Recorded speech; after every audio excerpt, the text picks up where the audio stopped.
Sir ticket ಅನ್ನೋ ಪ್ರಶ್ನೆ ಬಂದಾಗ SC ST ಮಾನ್ಯತೆ ಕೊಡಲ್ಲ, ಬರೀ ದೊಡ್ಡವರಿಗೆ ಮಾನ್ಯತೆ ಕೊಡ್ತಾರೆ ಅಂತ ಕೇಳಿ ಬರ್ತಾ ಇದೆ. ಇದಕ್ಕೇನಂತೀರಾ? ಎಲ್ರಿಗೂ ನಮಸ್ಕಾರ. ನಮಸ್ತೆ ಕರ್ನಾಟಕ ನ್ಯೂಸ್ಗೆ ತಮಗೆಲ್ಲ ಸ್ವಾಗತ. ನಾನು ಮಂಜುನಾಥ್. ವೀಕ್ಷಕರೇ, ಶಿಗ್ಗಾಂವಿ ಸವಣೂರು ವಿಧಾನಸಭಾ ಕ್ಷೇತ್ರದ ಉಪಚುನಾವಣೆ ಅಂಗವಾಗಿ ಕಾಂಗ್ರೆಸ್ ಟಿಕೆಟ್ ಆಕಾಂಕ್ಷಿಗಳ ಅಜ್ಜಾಜಿದ್ದಿ ಶುರುವಾಗಿದೆ.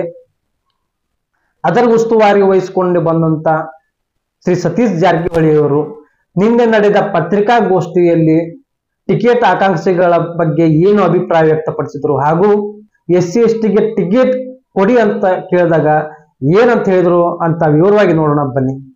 ಸರ್, ಏನಂದ್ರೆ ಕಾಂಗ್ರೆಸ್ ಇಲ್ಲಿ ಭದ್ರಕೋಟೆ ಅನ್ನೋದು ಲೆಕ್ಕಾಚಾರನೇ ಇದೆ. ಆದ್ರೆ ಈ ಪ್ರತಿ ಬಾರಿನೂ ಈ ಒಳ ಜಗಳ ಗುದ್ದಾಟದಿಂದಾನೇ ನೀವು ಸೋಲ್ತಾ ಇದ್ದೀರಾ. ಈ ಬಾರಿನೂ ಅದೇ ಇಬ್ಬರು ಜಗಳ ಮೂರನೇದವರಿಗೆ ಲಾಭ ಅನ್ನೋಂಗ್ ಆಗ್ತಿದೆ.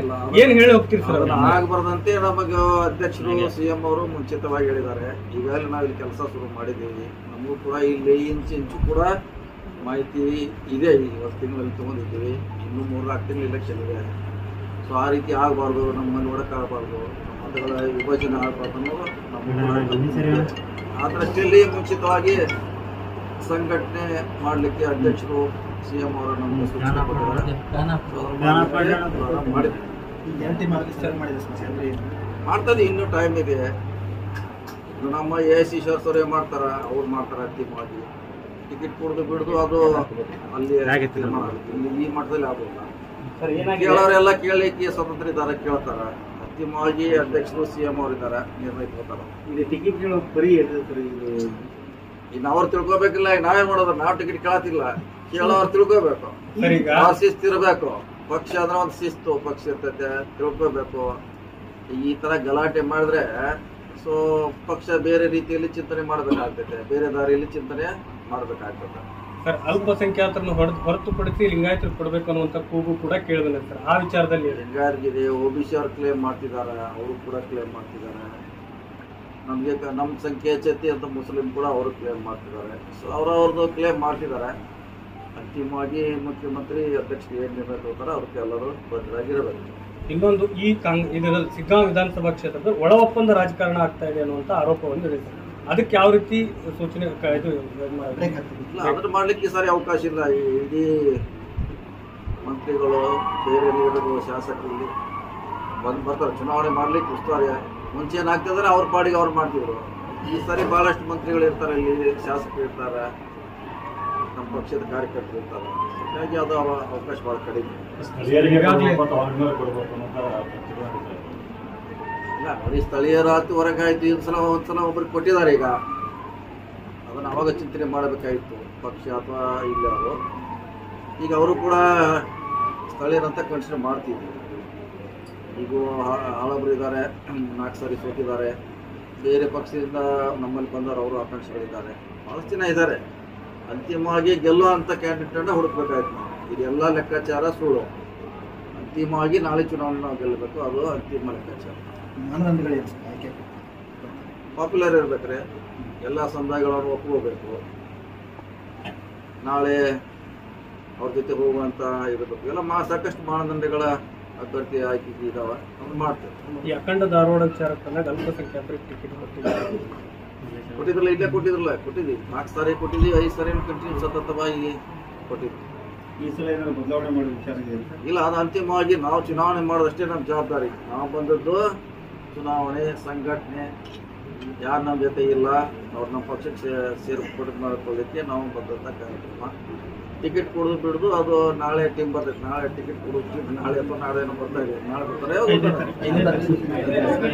ಅವರೆಲ್ಲ ಕಮಿಟಿ ಇದೆ, ಅವ್ರ ಕಮಿಟಿ ರೆಕಮೆಂಡ್ ಮಾಡ್ತಾರೆ. ನಮ್ಮದು ಚುನಾವಣೆ ಮಾಡೋದಷ್ಟೇ ನಮ್ಮ ಜವಾಬ್ದಾರಿ. ಸರ್, ಆಕಾಂಕ್ಷಿಗಳಂತ ಅನಿಸ್ಕೊಂಡವರು ನಮ್ಮ ಜೊತೆ ಈಗ ಬಂದು ಚರ್ಚೆ ಮಾಡೋದು. ಬಟ್ ಈಗ ಬೆಂಬಲಿಗರನ್ನೆಲ್ಲ ಕರೆಸಿ ಶಕ್ತಿ ಪ್ರದರ್ಶನ ಮಾಡಕ್ ಮುಂದೋದ್ರು. ಇದು ನೀವು ಹೇಳ್ದಂಗೆ ಪ್ರತಿ ಸಲನೂ ಕೂಡ ಚುನಾವಣೆ ಮೇಲೆ ಪರಿಣಾಮ ಬೀರ್ತದೆ. ಈ ಸಲನೂ ಆಗುತ್ತೆ ಸರ್, ಏನ್ ಹೇಳ್ತೀರಿ ಸರ್? ಹಂಗೆ ಮಾಡ್ಲಿಕ್ಕೆ ಅವಕಾಶ ಕೊಡೋದಿಲ್ಲ. ನಾವು ಇಲ್ಲೇ ಇರ್ತೀವಿ, ಎಲ್ಲರೂ ಮುಖಂಡರಿರ್ತಾರ, ನಾವು ಇರ್ತೀವಿ. ಸೊ ಆಗ್ಲಿಕ್ಕೆ ಅವಕಾಶ ಕೊಡೋಲ್ಲ. ಅದಕ್ಕೆ ಮುಂಚಿತ ಬಂದೇ ನಾವು ಎಲ್ಲ ಇದನ್ನ ಕೆಲಸ ಮಾಡ್ತಾ ಇದ್ದೀವಿ. ಬಣಗಳು ಒಂದಾಗ ಆಶಾವಾಣಿ ಬಣ್ಣಗಳು ಒಂದಾಗಿದೆ, ಓಟ್ರು ಒಂದಾಗ್ತದೆ. ಲೀಡರ್ ಆಗದೆ ಇರ್ಬೋದು, ಗ್ಯಾರಂಟಿ ಹೇಳಕ್ಕೆ ಪಕ್ಷದ ನಿಲ್ಲುವ ಅವಕಾಶ ಇದೆ. ಅದೇ ನಿಮಗೆ ಹೇಳಕ್ಕೆ ನಾವು ಟಿಕೆಟ್ ಕೊಡದೆ ಪಕ್ಷದ ನಿಲ್ಬೋದು, ಅದು ಚಾನ್ಸ್ ಇದೆ. ಆದ್ರೆ ವೋಟ್ರ್ ನಮ್ಮನ್ನು ಬಿಟ್ಟು ಹೋಗಲ್ಲ ಅಂತ ವಿಶ್ವಾಸ ನಮಗೆ. ಸರ್ ಬಂಡಾಯ ಇದ್ರೆ ಕಾಂಗ್ರೆಸ್ಗೆ ಡ್ಯಾಮೇಜ್ ಅಲ್ಲ ಸರ್? ಏನೂ ಆಗಲ್ಲ ಈ ಸರಿ, ಏನೂ ಆಗೋಲ್ಲ.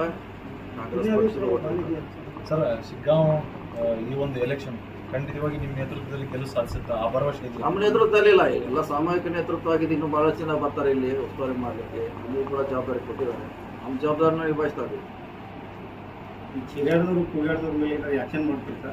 ಏನ್ ಮಾಡೋರು? ಪಾರ್ಟಿದ ಈಗ ಲೀಡರು ಸುಮ್ಮನೆ ಇರ್ತಾನೆ, ಹಿಂದಿನವ್ರು ಕೂಗಿರೋ ಮತ್ತೆ ಅವನೇನ್ ಮಾಡೋ? ಒಬ್ಬ ಲೀಡರ್ ಮೇಲೆ ಆಕ್ಷನ್ ಮಾಡ್ತಿರ್ತಾ? ಲೀಡರ್ ಬಗ್ಗೆ ಹೆಂಗ ಆಕ್ಷನ್? ಅವನು ಕೂಗಾಡ್ಕೊಂಡಿಲ್ವ? ಲೀಡರ್ ಕೂಗಾಡ್ತಿಲ್ಲ ಅಲ್ಲಿ, ಅವ್ನು ಫಾಲೋವರ್ಸ್ ಮಾಡ್ತಿದ್ದಾರೆ. ಇನ್ನು ಶಿಗ್ಗಾವಿ ಎಲೆಕ್ಷನ್ ಫಾಲೋವರ್ಸ್ ಅಂದ್ರೆ ಸರ್ ಹೋರಿ ಬಿಡಿಸೋ ಹಬ್ಬ ಅದನ್ನ ಸರ್ ನಮ್ಮ ಕಡೆ ಮಾಡ್ತಾರಲ್ಲ, ಹೋರಿ ಬಿಡೋದು ಕಿಕ್ಕಿ ಬಿಡೋದು, ಹಂಗ ತಮ್ಮ ಹೋರಿ ಬಿಡೋದು ಕಿಕ್ಕಿ ಬಿಡೋದು ಮಾಡಬೇಕು. ಈ ಸಲ ಅದಕ್ಕೆ ಅವಕಾಶ ಇಲ್ಲ. ಲೀಡರ್ ಏನೋ ಮಾಡಿದ್ರು ಕೂಡ ವೋಟರ್ ಮಾತ್ರ ಪಕ್ಷ ಜೊತೆ ಇರ್ತಾರೆ. ಅಷ್ಟನ್ನ ನಾವು ಮಾತ್ರ ನಿಮಗೆ ಶೂಟ್ ಮಾಡೋಕೆ ಸಾಧ್ಯ ಇದೆ.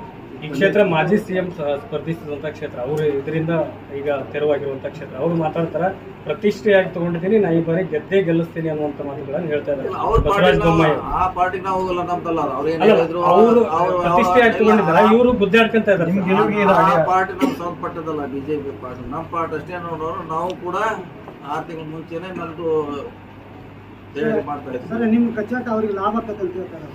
ಚಾಟ ಇಲ್ಲಿ ಲೀಡರ್ ಆಗ್ಬೋದು, ಈಗ ಹೇಳಿಲ್ಲ. ಲೀಡರ್ ಪಕ್ಷೇತರ ನಿಲ್ಬಹುದು, ನಮ್ಮ ಕಡೆ ಬರದೇ ಇರಬಹುದು, ಬಿಜೆಪಿಗೆ ಸಪೋರ್ಟ್ ಮಾಡಬಹುದು, ಎಲ್ಲ ಲೆಕ್ಕಾಚಾರ ಹಿಡಿದೇ ನಾವು ಮೇಲ್ನೋಟಕ್ಕೆ ಎಲ್ಲ ಒಂದಾಗಿ ಕೂತ್ಕೊಂಡು ಒಳಗೊಳಗ ಒಪ್ಪಂದ ಮಾಡ್ಕೊಂಡು ಬಿಜೆಪಿ ಸಪೋರ್ಟ್ ಮಾಡಿದ್ರೆ ಏನ್ ಮಾಡ್ತಿರ್ತಾ? ವೋಟರ್ ಮಾಡ್ತಾರೆ. ಈ ಸಲ ಇಡೀ ದೇಶದಲ್ಲಿ ತೋರಿಸಿದ್ದಾರೆ, ಕಾಂಗ್ರೆಸ್ಸಿನ ಪರವಾಗಿ ಒಕ್ಕಟ್ಟಾಗಿ ಮತ ಹಾಕಿದ್ದಾರೆ. ನಾವು ಸೋತಿರ್ಬೋದು, ಇಲ್ಲಿ ಎಷ್ಟು ಅದರಿಂದ ಸೋತಿದ್ರೆ 40,000 ಹಾವೇರಿ, ಈ ಕಡೆ 1,00,000, ಈ ಮೂಡಾದಲ್ಲಿ ಆ ಕಡೆ 60,000-70,000 ನಾವು ಸೋತಿದ್ದೀವಿ. ಅಂದ್ರೆ ಜನ ಒಕ್ಕಟ್ಟಾಗಿ ನಮ್ಮ ಜೊತೆ ಇದಾರ. ಬಹಳಷ್ಟು ಜನ ಟಿಕೆಟ್ ಆಕಾಂಕ್ಷಿಗಳು ನಿಮ್ ಮುಂದೆ ನಾವು ಒಗ್ಗಟ್ಟಾಗಿ ಚುನಾವಣೆ ಮಾಡ್ತೀವಿ ಅಂತ ಹೇಳಿದ್ರು ಕೂಡ ಪ್ರತಿ ಸಲ ವರಿಷ್ಠರು ಬಂದಾಗ ಕೊನೆಗೆ ಏನ್ ಮಾಡಬೇಕು ಅದೇ ಮಾಡುವಂತ ಪರಿಸ್ಥಿತಿಗಳು ಇಲ್ಲಿ ಅದನ್ನ ನಮ್ಮ ಗಮನದ ಇಟ್ಟ 6 ತಿಂಗಳ ಮುಂಚೆ ಬಂದಿವಿ ನಾವು. ಸರ್ ಈಗ ಇಟ್ಟು ಅಡ್ವಾನ್ಸ್ ಬರ್ಲಿಕ್ಕೆ ನೀವು ಹೇಳಿದ್ದ ನಮಗೂ ಕೂಡ ಇದೆಯವ. ಅದು ಎಲ್ಲಾರ ನಮ್ಮ ಈಗ ಭಾಳ ಮಳೆ ಆದಾಗ ಕೆರೆ ಹೊಡೆದಂಗೆ ಹೊಡಿಬಾರ್ದಂತ ಕೆರೆ ರಕ್ಷಣೆ ಮಾಡಲಿಕ್ಕೆ ಅಡ್ವಾನ್ಸ್ ಆಗಿ ನಾವು ಬಂದಿದ್ವಿ. ಈಗಲೇ 1 ತಿಂಗಳಿಂದ ಇಲ್ಲಿ ಕೆಲಸ ನಾವು ಮಾಡ್ತಾ ಇದ್ದೀವಿ. ಇಡೀ ಸಂಪೂರ್ಣ ಮಾಹಿತಿ ನಮಗೆ ಇದೆ.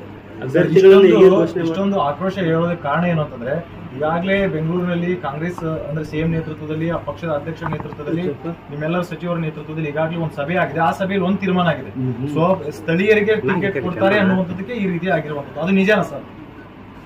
ಎಲ್ಲೋದು ಒಂದೇ ನಾ ಹೇಳಿಲ್ಲ, ಎಲ್ಲವನ್ನಷ್ಟೇ ನೋಡೋಣ ನಾವು. ಅವನು ಎಲ್ಲಿಂದ ಬಂದ, ಎಕಡಿಂದ ಹೋದ, ಇಲ್ಲೇ ಅವ್ರು ಕೊಡ್ತಾರೋ, ಯಾವ ಜಾತಿ ಕೊಡ್ತಾರೋ ಗೊತ್ತಿಲ್ಲ. ಗೆಲ್ಲೋದು ಒಂದೇ. ನಮಗೆ ಅವನ ಕೆಳಗೆ ಎಲ್ಲ ಆರ್ಥಿಗಳಿದ್ರೆ ಅವ್ನು ನಾವು ಟಿಕೆಟ್ ಕೊಡ್ಲಿಕ್ಕೆ ಶಿಫಾರಸು ಮಾಡ್ತೀವಿ, ಹೊರತಾಗಿ ಬೇರೆ ಯಾವ್ದು ಮಾಡೋದ್ರಿಂದ ಇಲ್ಲ. ಈ ಖಾದ್ರಿ ಅವ್ರು ಹೇಳ್ತಾರೆ ಸರ್ ನನಗೆ ಟಿಕೆಟ್ ಕೊಡ್ತೇವೆ ಅಂತ ಹೇಳಿದ್ದಾರೆ, ನನ್ನಿಂದ 40,000 ವೋಟ್ ಇದಾವೆ. ಸರ್ವೇದಲ್ಲಿ ಬಂದ್ರೆ ಅವ್ರಿಗೂ ಕೊಡಬಹುದು, ಅವ್ರಿಗೂ ಕೊಡಬಹುದು, ಮತ್ತೆ ಇನ್ನೊಬ್ರಿಗೆ ಯಾರು ಕೊಡಬಹುದು. ಈ ಸರ್ವೆ ಹೆಂಗ್ ಮಾಡ್ತಾ ಇದ್ದೀವಿ ಸರ್? ಅದು ಮಾಡ್ತಾರೆ, ಪಕ್ಷದವ್ರು ಮಾಡ್ತಾರೆ, ಇಡೀ ದೇಶದಲ್ಲೇ ಸರ್ವೆ ಮಾಡ್ತಾರೆ ಪಾರ್ಟಿ. ಅದೇ ರೀತಿ ನಾವು ಮಾಡ್ತೀವಿ. ಸರ್ ಟಿಕೆಟ್ ಮೂಡಾದಲ್ಲಿ ಕಾಂಗ್ರೆಸ್ ಲೂಟಿಂಗ್ ಮಾಡಿದೆ ಅಂತ ಹೇಳಿ ಆರೋಪ ಮಾಡ್ತಾರೆ. ಅದು ಬೇರೆ ಅದಲ್ಲೇ ಬೆಂಗಳೂರಾಗಿ ಈಗ ಹೇಳ್ತಾರೆ, ಅದ್ರ ಬಗ್ಗೆ ನೋಡೋಣ. ಸರ್ ಟಿಕೆಟ್ ಅನ್ನೋ ಪ್ರಶ್ನೆ ಬಂದಾಗ SC ST ಮಾನ್ಯತೆ ಕೊಡಲ್ಲ, ಬರೀ ದೊಡ್ಡವರಿಗೆ ಮಾನ್ಯತೆ ಕೊಡ್ತಾರೆ ಅಂತ ಕೇಳಿ ಬರ್ತಾರೆ. ಇದಕ್ಕೇನಂತೀರ? SC ST ನೋಡಿ, SC ST ಗೆಲ್ಲಿಗೆ ಬೇರೆ ಕಾನ್ಫಿಡೆನ್ಸ್ ಇದಾವ. ಹಾಂ ಸರ್, ಅವ್ರಿಗೆ ಆ ಶಕ್ತಿನೂ ಕೂಡ ಇರಬೇಕಾಗಿ. SC ST ಗೆ ಇದೆ 56 ಸೀಟ್ ನಮ್ಮ ರಾಜ್ಯದಲ್ಲಿ ಕೊಡ್ತೀವಿ. ಅದನ್ನ ಬಿಟ್ಟು ಜನರಲ್ನಲ್ಲಿ ಕೆಲವರು ಆರಿಸಿ ಬಂದಿದ್ದಾರೆ, ಬಂದಿಲ್ಲ. ರಾಜನ್ ಅವ್ರು ಆರಿಸಿ ಬಂದಾರೆ ಜನರಲ್ನಲ್ಲಿ. ಸಾಮರ್ಥ್ಯ ಇದ್ರೆ ಅವ್ರನ್ನೂ ಕೂಡ ಕನ್ಸಿಡರ್ ಮಾಡುವಂಥ ಪ್ರಯತ್ನ ಮಾಡ್ತೀವಿ. ಯಾರು ಸಾಮರ್ಥ್ಯ ಬೇಕು, ಅವ್ರ ಕೆಪಾಸಿಟಿ ಬೇಕು, ಅವೆಲ್ಲ ಬೇಕಾಗುತ್ತೆ. ಸಾಮರ್ಥ್ಯ ಇಟ್ಕೊಂಡು ಬಂದಿರೋ ಕೊಡ್ತೀರಾ ಸರ್? ಖಂಡಿತ ಕೊಡ್ತೀವಿ. ಗೆಲ್ತಾನಂತ ಸರ್ವೇದಾಗ ಬಂದರೆ ಅವ್ರದ್ದು 10 ಓಟ್ ಇದ್ರೆ, ಹಾಂ ಸರ್. ಈಗ ವಿಶ್ವಾಸ ವೈದ್ಯ ಅವರು 2,000 ಓಟ್ ಇದೆ ಸವದತ್ತಿಯಲ್ಲಿ, ಅವ್ರಿಗೆ ಬೇರೆ ಕಡೆ ಎಲ್ಲ 1,000 ಓಟ್ ಇದ್ದವರು ಕೂಡ ಗೆದ್ದಿದ್ದಾರೆ. ಅಭ್ಯರ್ಥಿಗಳನ್ನು ಬೇಗ ಘೋಷಣೆ ಮಾಡ್ತೀರಾ? ಇನ್ನೂ ಲೇಟ್ ಆಗ್ತೈತಿ. ಇನ್ನು ಇದೆಲ್ಲ ಸೋಸ್ಬೇಕಲ್ಲ, ಎಲ್ಲ ಹೊರಗೆ ತಡೋದೆಲ್ಲ ಸೋಸ್ಬೇಕಲ್ಲ. ಮಾಡ್ತೀರಿ ಸರ್? ಕಾರ್ಯಕರ್ತರ ಮೀಟಿಂಗ್ ಇಲ್ಲ. ನಾನು ಅವರು ಟಿಕೆಟ್ ಕೊಡ್ತಾರಂತ ಅವ್ರು ಬಂದಾರೆ, ನಾ ಟಿಕೆಟ್ ಕೊಡ್ಲಿಕ್ಕೆ ಬಂದಿಲ್ಲ. ನಾ ಸಂಘಟನೆ ಅಂತ ನೋಡ್ಲಿಕ್ಕೆ ನಾ ಬಂದಿದ್ದೇನೆ. ಆದ್ರೂ ಕೂಡ ಇನ್ನು ಅವ್ರು ಬಂದಿದ್ದಾರೆ. ಅವ್ರ ಜೊತೆ ಇಬ್ಬರು ಯಾರು ಇದ್ದಾರೆ ಎಲ್ಲ ಜೊತೆ ಮಾತಾಡ್ತಾರೆ. ಕಾರ್ಯಕರ್ತರ ಅಭಿಪ್ರಾಯ ಕೇಳ್ತೀವಿ. ಇಲ್ಲ, ಅಭಿಪ್ರಾಯ ಕೇಳಲಿಕ್ಕೆ ಬಂದಿಲ್ಲ. ನಾನು ಸಂಘಟನೆ ಅಂತ ಮಾತ್ರ ನೋಡ್ಲಿಕ್ಕೆ ಬಂದಿದ್ದೇನೆ. ಅವ್ರು ಬಂದಿದ್ದಾರೆ, ಅವ್ರದ್ದು ಏನಂತ ಕೇಳ್ತೀನಿ, ಕೇಳ್ಕೊಂಡು ವರಿಷ್ಠರು ಇಲ್ಲ ಗ್ರೂಪ್ ಅವ್ರವ್ರಿಗೂ ಯಾರ್ಯಾರು ಆಕಾಂಕ್ಷಿಗಳಾದ್ರೆ ಎಲ್ಲರೂ ಇಂಡಿವಿಜುವಲ್ ಮಾತಾಡ್ತೀವಿ. ಬೇರೆ ರಾಜಕೀಯ ಏನಿಲ್ಲ. ಈಗ ಸಿದ್ದರಾಮಯ್ಯ ನೇತೃತ್ವದ ಇದೇ ಅವಧಿಯಲ್ಲೇ DCM ಆಗ್ತಾರೆ ಸರ್?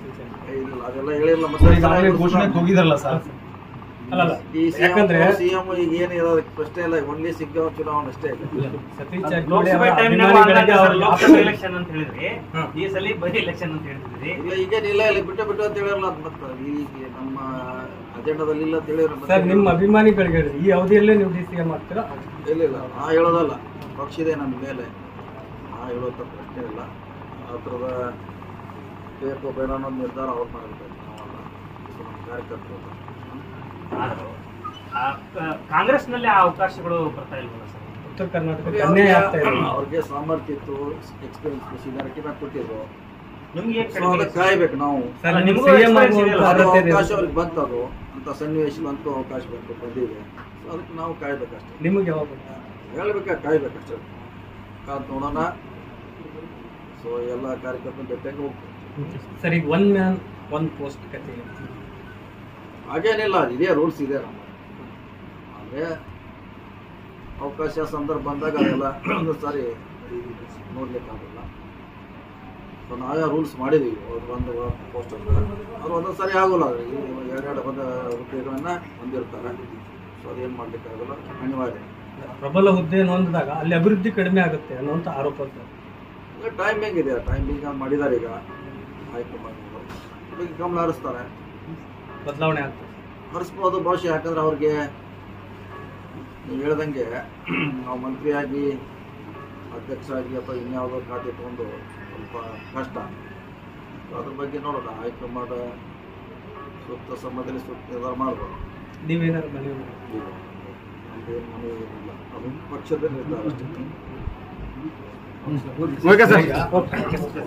ಎಸ್, ನೋಡಿದಲ್ಲ ವೀಕ್ಷಕರೇ, ಕಾಂಗ್ರೆಸ್ ಟಿಕೆಟ್ ಆಕಾಂಕ್ಷಿಗಳ ಬಗ್ಗೆ ಸತೀಶ್ ಜಾರಕಿಹೊಳಿ ಅವರು ತಮ್ಮ ಅಭಿಪ್ರಾಯವನ್ನು ವ್ಯಕ್ತಪಡಿಸಿದರು. ಇದೇ ತರ ಇಂಟ್ರೆಸ್ಟಿಂಗ್ ಸುದ್ದಿಗಳಿಗಾಗಿ ನಮ್ಮ ಚಾನಲ್ ಸಬ್ಸ್ಕ್ರೈಬ್ ಮಾಡಿ. ಹಾಗೆ ಮುಂದಿನ ವಿಡಿಯೋದಲ್ಲಿ ಸಿಗೋಣ. ಅಲ್ಲಿವರೆಗೂ ಜೈ ಹಿಂದ್, ಜೈ ಕರ್ನಾಟಕ ಮಾತೆ.